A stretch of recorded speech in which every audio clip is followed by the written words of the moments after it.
एक समय ऐसा भी था जब लोग विकिपीडिया के ऊपर बहुत भरोसा किया करते थे। आंख बंद करके भरोसा किया करते थे कि विकिपीडिया पर जो भी खबरें होंगी, जो इन्फॉर्मेशन वहां पर अपलोड की जाती है, अपडेट की जाती है, ये सब कुछ सच है और इसमें कोई भी तोड़ मरोड़ करके अगर खबरों को अपडेट करता है तो उसे सही भी किया जाता था। लेकिन अब विकिपीडिया ने अपनी विश्वसनीयता पूरी तरह से खो दी है। इसके ऊपर अब भरोसा करना मतलब खतरे से खाली नहीं रह गया है। आपने देखा होगा कि कश्मीर में कश्मीरी पंडितों के साथ क्या हुआ, उन्हें किस तरह से वहां से पलायन करना पड़ा, उनकी औरतों के साथ, कश्मीरी पंडितों के साथ क्या अन्याय हुआ, महिलाओं के साथ बलात्कार जैसी घटनाएं हुई, बच्चों को मार दिया गया, महिलाओं को मारा गया, उनके घर लूटे गए, सब कुछ उनके साथ जाति की गई। इसी विषय को लेकर विवेक अग्निहोत्री ने एक फिल्म बनाई थी, द कश्मीर फाइल्स। अब आप सोचिए, ये फिल्म लोगों को पसंद आई क्योंकि इसमें कहानी सच थी, जो कुछ दिखाया गया था सब कुछ सच था। अब एक फिल्म को इस देश में क्या कहा गया, बहुत सारे लोगों ने, कि ये राजनीतिक फिल्म है, मुसलमानों के खिलाफ बनाई गई फिल्म है और राजनीतिक विचारधारा के साथ बनाई गई है।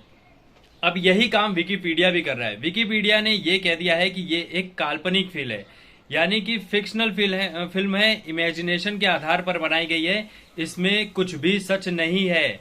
जोड़ तोड़कर कहानियों को दिखाया गया, जिसमें यह दिखाया गया कि कश्मीरी पंडित है, जहां पर कुछ मुस्लिमों ने, कुछ आतंकवादियों ने उनके ऊपर, कश्मीरी पंडितों के ऊपर हमला किया। ये कहानी पूरी तरह से फिक्शनल है। अब इसी चीज को विवेक अग्निहोत्री ने ट्वीट करते हुए लिखा है। क्या लिखा है उन्होंने कि प्रिय विकिपीडिया, आप इसमें इस्लामोफोबिया, प्रोपेगेंडा, संघी और कट्टर जैसे शब्द जोड़ना भूल गए। आप अपनी सेकुलर पहचान खोते जा रहे हैं, जल्दी इसे एडिट करें। अब आप सोच लीजिए कि किस तरह से हमसे न जाने कितने ही, ये सोचिए डिजिटल युग है, तो इसके बाद भी कितनी सत्य और विश्वसनीयता वाली कहानियों को, जो सत्य घटना पर आधारित है, उसे हमसे छुपाया जा रहा है, दबाया जा रहा है, गलत बताया जा रहा है। तो आप सोचिए कि वो दौर कैसा रहा होगा जहाँ की कोई डिजिटल युग नहीं था, टीवी नहीं था, वो मुगलों का दौर, वो अंग्रेजों का दौर, वो आतंकियों का दौर, मुगलों का वाला, उसमें कितने ही जुल्म किए गए होंगे भारतीयों के ऊपर, हिंदुओं के ऊपर। लेकिन इन कहानियों को कभी भी हमारे सामने आने नहीं दिया गया। हमें बेफिजूल इतिहास की किताबों में मुगल कब आए, कब यहाँ इन्होंने झक मराया, कब यहाँ से निकल गए, कब मर गए, फिल्मों में दिखाया जाता है कि भाई मुगल ऋतिक रोशन जैसे लगते थे।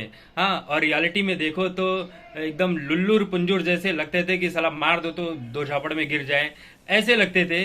तो सोचिए कि कितना हमें भड़काया गया है, कितना हमें गलत खबर दिखाया गया, और ये सारी चीजें आज हमारे सामने आ रही है तो हमें पता चल रहा है कि इस देश में कुछ लोग हैं जो सच को सामने नहीं आने देना चाहते हैं। और यही काम आज जब विदेशी स्तर पर हो रहा है, बहुत सारे पैसे देकर हो रहा है, तो आप समझ सकते हैं कि इस देश के ही अंदर दुश्मन नहीं है, बल्कि दुश्मन बाहर इतने हैं जिन्हें पैसे देकर इंडिया को तोड़ने की कोशिशें हर तरफ से की जा रही है।